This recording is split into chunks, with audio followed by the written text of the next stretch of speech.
Hello mga Kaps! Makikita nyo ba yung ngiti ko? Ayan, finally, nakapag-purchase na kami ng ticket para sa SB19 wakas at simula sa April 18 sa SMDC Festival Grounds.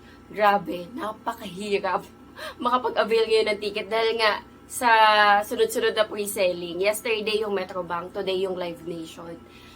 Yesterday, nagtry kami sa Metrobank. Alam nyo ba, yung sister-in-law ko, nagpa-rush siya ng Metrobank card para lang maka-avail kami. Unfortunately, sobrang hirap maka-avail kahapon. As in, maghapon kami hanggang 11:59 talaga nagche-check kami kung may available. Ang target seat namin, guys, VIP seated. Ayan. Hindi talaga kami naka-avail kahapon. Siguro dahil feeling ko limited lang din talaga. Yung parang may percent lang ng mga ticket para sa Metrobank, may percent ng mga ticket para sa Live Nation, tapos may percent ng mga ticket sa reselling, para sa general ticket selling tomorrow, which is tomorrow, February 28. Today is February 27, yung Live Nation. And ngayon, fortunately, nakapag-purchase kami ng VIP ticket, VIP seated. Ano ako, letter V. VIP seated, section na letter V. Ayan, parang gitna siya. Gitna siya ng VIP seated sa right side.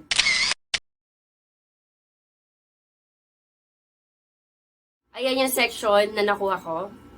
And 5 kami guys na supposedly magkakasama. 5 din kami na nakakuha ng VIP seated. Pero hiwa-hiwalay kami dahil nga sobrang hirap makakuha.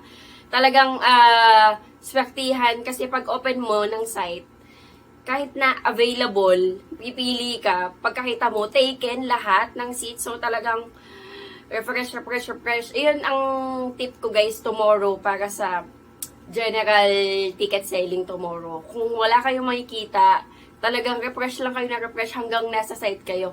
Kasi limited lang yung time natin sa site kapag once na nakapasok ka. Pag nakapasok ka, talagang refresh lang hanggang makakuha ka ng slot. 5 kami, magkakaiba kami ng seats. 3 kami sa V, tapos yung 2 magkasama, ako nahiwalay ako. Tapos yung 2 namin kasama sa P section.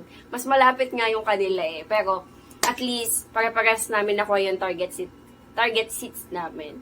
Alam nyo ba, hindi pa ako yung nakakuha ng ticket ko. Si Daddy Ann, yung husband ko yung nakakuha ng ticket ko. Ang bilis nila. Tapos doon sa sister-in-law ko, ang nakakuha yung anak niya. Tapos naglolokohan nga kami, sabi namin, basta mga gamer, ang bibilis nilang mag-refresh. Talagang, mas mabilis sa sa PC. Sa pag-PC ginamit mo, mas mabilis makakuha.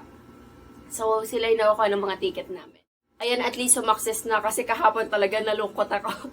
Nalungkot kami kasi hindi kami naka-avail sa Metrobank. Kasi nga, syempre, i-assume mo na, i-anticipate mo na talagang bakbakan, puksaan. Dahil alam nyo naman, pag SB19, sold out yan. Kaya, kahapon nalungkot kami na hindi kami naka-avail.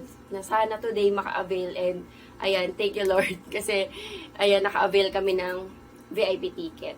Ang laki ng additional kasi yung posted ng SB19, yung VIP seated, 10-3 lang. Pero sa site, sa SM ticketing, through Live Nation, umabot siya ng 11.6. So, kung susumahin mo, parang additional 1,300. Ina-expect ko siguro mga 600 lang sana yung magiging additional. Nasa 1,600. Ay, 1,300. So, yung total ng VIP seated, 11,600 siya. So, ayun. So, yung mga mag-a-avail ng VIP seated tomorrow, from 10.3, magiging 11,600.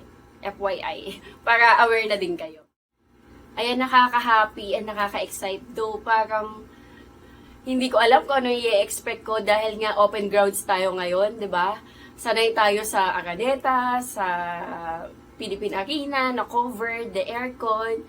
So, this time, open grounds tayo and expect na natin yung init.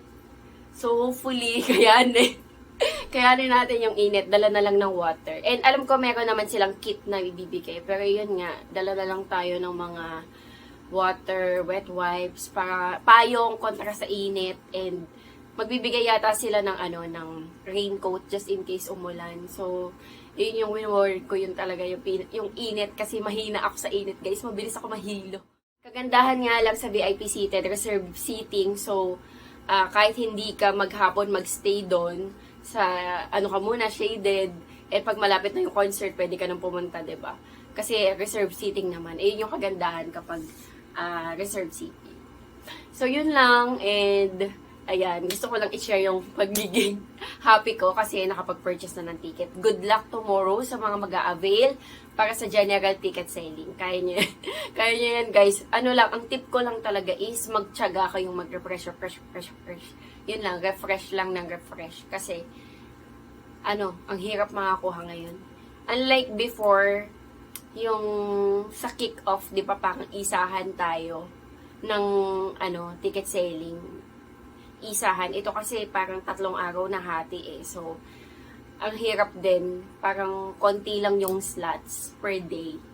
Unlike before na parang ang daming slots na paghahati-hatian. Madaling makakuha. Pwede ka makakuha ng magkakatabi. Ngayon, talagang hiwa-hiwalay kami. Pero at least naka-purchase naman. So, good luck tomorrow sa mag-a-avail ng mga tickets. And see you sa concert. See you SB19. Bye-bye.